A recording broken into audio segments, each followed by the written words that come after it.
Sausage.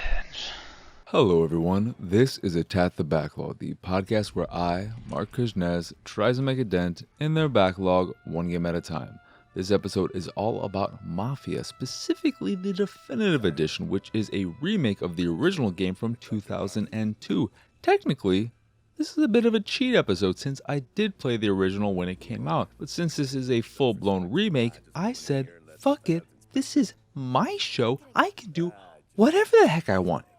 Anyway, Mafia is a fake open world game, more on that later, and the Definitive Edition originally came out on September 25th, 2020 for PC, PS4, and Xbox One. When the remake for Mafia was revealed, I was blown away. Blown away because 1, I was shocked 2K thought Mafia was popular enough to remake, and 2, it looked gorgeous, especially when compared to its original almost 20-year-old self. Mafia is a game I played when it originally came out, loved, and never played again despite thinking of it on a somewhat regular basis. I put this story in such high regard that, to this day, I still think of Mafia as having one of the greatest video game stories ever told. So the question is twofold. Is the story as great today as it was 20 years ago, and does it hold up as a game? Is it fun to play? Does it have engaging missions? And so on and so forth. To answer the first question first, because I think it's the more important question, the answer is kind of, but not really. That's not to say the story of Mafia is bad, but it is generic, uninspired, and doesn't do anything dozens of other Mafia stories haven't done just as well, if not better. The novelty of Mafia when it originally came out was that there weren't nearly as many games telling serious stories that were well acted, for the time, well written, and felt cinematically on par with movies. So being just okay was elevated into something special. Today, we are lucky to have so many games telling great stories with great performances and great cinematography that it's much harder for the story of Mafia to stand out. To combat this, while the story remains unchanged, the voice acting has been completely redone and it's a mixed bag to say the least. I didn't know they were redoing the voices going in, so when I first heard the new voices, I was confused. I wasn't sure if my memory was that bad. I mean, it's been almost 20 years since I played the original, so forgetting specific details would make sense, but something just felt off, and not in a good way. While some performances are good,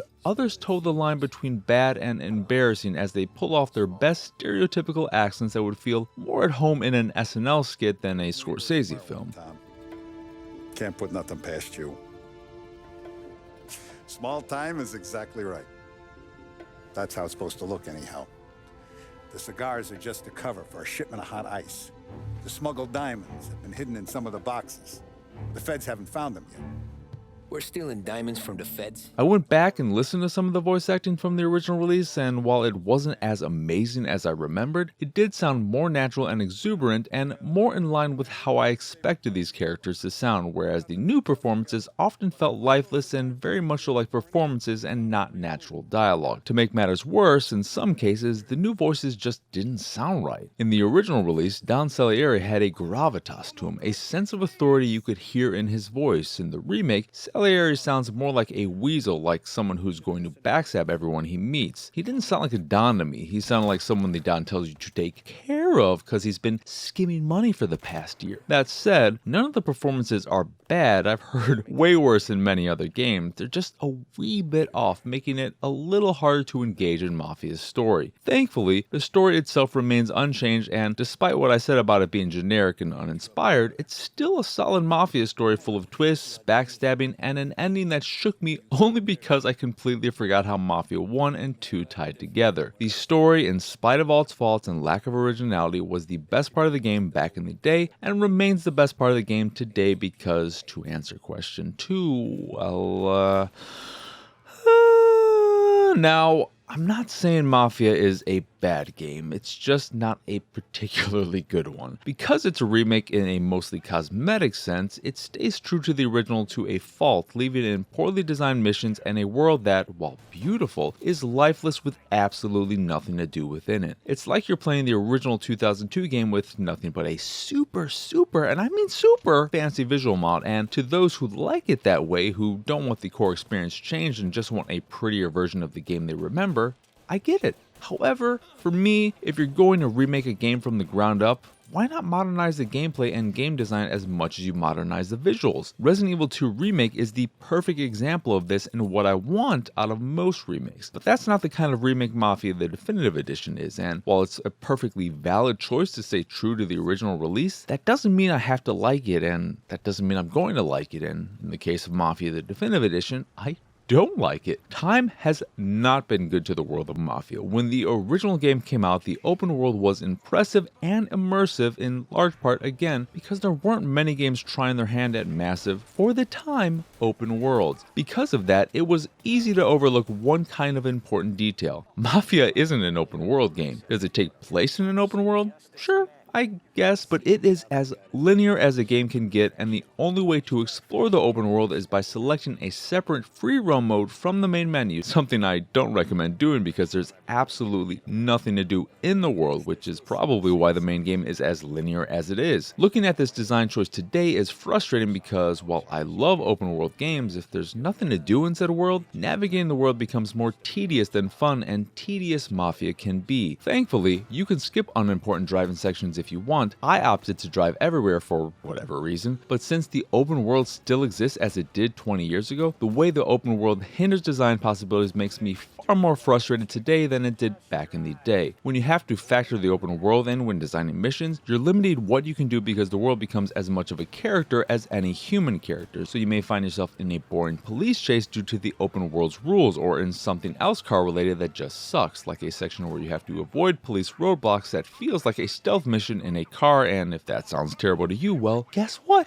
It was terrible. While being able to skip unimportant driving sections is nice, there are still many bits of driving you have to do, and they all suck. If Mafia wasn't hindered by taking place in this open world and removed driving entirely, I think the story would have flowed much better, and I wish there was a version of Mafia where this was the case, but the driving isn't Mafia's only gameplay fault. Some missions can drag on for way too long. A mission at the docks felt excruciating long, for instance, and while shooting is alright, it's far from the best third-person shooter out there, so when it leans heavy into gunplay during a mission, the madness of the gameplay starts to slip through the cracks, not to mention the disconnect between the gameplay and the story when, for instance, you shoot up dozens of random thugs in-game, only to see your character struggle to shoot one person in the cutscene that follows. There are also a handful of missions that require stealth, and they're as bad as you think they are. Overall, Mafia the Definitive Edition feels like an old game despite looking like a new one. For some, that'll be exactly what they want, but for others, myself included, Mafia the Definitive Edition will disappoint. I don't dislike the remake or regret playing it, I just didn't leave it as high as I left the original Mafia back in 2002, and to some extent, it's my fault for putting such a heavy burden on the remake's shoulders, but at the same time, when you tell me you're changing so much about the original game, it's hard not to expect more than what we got. All that said, I still recommend Mafia to anyone who enjoys a good Mafia story, and to end with one added gameplay element I absolutely loved: when driving to a destination, instead of needing to rely on the minimap or a large arrow on screen in order to figure out how to get from point A to point B, Mafia places temporary street signs in the world that tell you what direction to go and disappear after you pass them. They were both convenient and went a long way in keeping me immersed in the world. I absolutely love them. But if the thing I'm praising about a game is its use of street signs, I think there might be a bit of a problem. Anyway, that will do it for this here episode of Attack the Backlog. Once again, I am Marcus Nez. Y'all can find me on Twitter and pretty much everywhere at PX Sausage. If you'd like to see me streaming games like Mafia the Definitive Edition, you can do so over at twitch.tv/PX Sausage. If you'd like to check out the videos I make, like the one for this here episode of Attack the Backlog, you can do that over at youtube.com/pixelated sausage. Speaking of pixelated sausage, put a little dot, a little com after that, and you've got what? My site. That's right, pixelatedsausage.com, where you can find this podcast and the Pixelated Sausage podcast, both of which are available on podcast services across the globe. You can also check out the art I make on the site, and if you see something you like, you can purchase a print of the piece you fancy. And if you fancy the site in general and anything that we do, please go over to patreon.com/pxs and support us that way. As always, thank you for watching or listening. I hope you enjoyed this here episode, and I hope you have a wonderful, wonderful rest of your day.